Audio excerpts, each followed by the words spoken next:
اب آپ پاکستان کے ایئرپورٹ پہ جاتے ہیں اور آپ کے پاس اگر یہ والا ڈاکومنٹ نہیں ہوگا تو آپ باہر نہیں جا سکیں گے، بے شک آپ کے پاس باقی ساری ریکوائرمنٹ پوری ہے۔ اچھا، میں نے ایک بات کرنی ہے حکومت پنجاب سے کہ اب آپ نے یہ شرط رکھ دی ہے کہ 20ویں گریڈ کا آفیسر ہو جو اس شخص کی گارنٹی دے کہ یہ باہر جا کر جس کنٹری میں جا رہا ہے اسی کنٹری میں ہی کام کرے گا،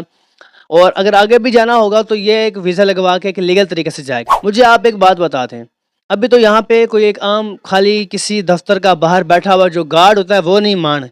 اور ایک غریب بندہ جو مزدوری کرنے کے لیے سعودی دبئی جا رہا ہے، اسے کیسے کوئی افسر ملے گا 20ویں گریڈ کا، یا کیسے کوئی افسر اس کی گارنٹی اٹھائے گا کہ بھائی میں اس کے لیے گارنٹی اٹھاتا ہوں کہ یہ صرف اس کنٹری میں جائے گا۔ اب آپ پاکستان کے ایئرپورٹ پہ جاتے ہیں اور آپ کے پاس اگر یہ والا ڈاکومنٹ نہیں ہوگا تو آپ باہر نہیں جا سکیں گے، بے شک آپ کے پاس باقی ساری ریکوائرمنٹ پوری ہو۔ وہ ڈاکومنٹ کیا ہے؟ اب دیکھیں، آپ نے بالکل لیگل طریقے سے ویزا لگوایا، آپ کے پاس پروڈکٹر ہے، آپ نے ٹکٹ کروائی، آپ کا میڈیکل ہوا، سارا پروسیس جیسے کہ لیگل طریقے سے ہوتا آپ نے وہ کروا لیا، لیکن اگر آپ کے پاس 20ویں یا 21ویں گریڈ کے آفیسر ہیں، اس کے سائن آپ کے پاس نہیں ہیں، آپ کا ایک حلف نامہ ہوگا، اس میں آپ حلف لے کر آپ یہ کہیں گے کہ جی میں اب جا رہا ہوں، جس کنٹری میں جا رہا ہوں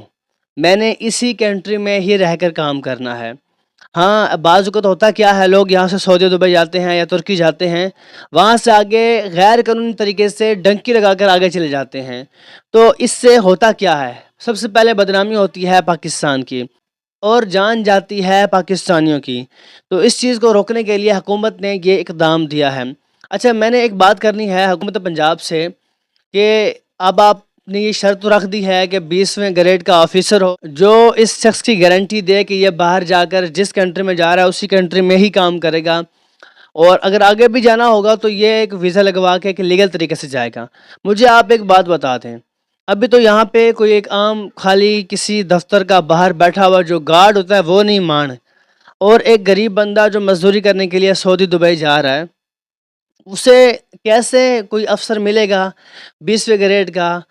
یا کیسے کوئی افسر اس کی گارنٹی اٹھائے گا کہ بھائی میں اس کے لیے گارنٹی اٹھاتا ہوں کہ یہ صرف اس کنٹری میں جائے گا؟ مجھے آپ بتائیں، اس کے لیے ایک غریب بندہ جس نے مشکل سے پیسے اکٹھے کیے ہیں سعودی دبئی جانے کے لیے، اب اس کے بعد وہ پھر کوشش کرے گا، ان افسروں کے پیچھے بھاگتا رہے گا، یا تو پھر آپ کوئی پکا حل دیں جو جس کے پاس یہ جائیں اور اگلا بندہ بات بھی سنیں۔ اب ایک مثال، بندے نے ویزا لگوایا، اب وہ 21ویں گریڈ کے آفیسر کو ڈھونڈے گا، مل تو جائیں گے لیکن اگر وہ آگے بات ہی نہ سنیں، ان کی ریکوائرمنٹ پوری ہی نہ کریں تو کیا کریں گے؟ میں کہتا ہوں، میری ایک رائے ہے کہ اگر یہاں پہ یہ جو حلف نامہ ہے وہ ٹھیک ہے، وہ آپ کا ایک اچھا اقدام ہے، اس سے ایک تو پاکستان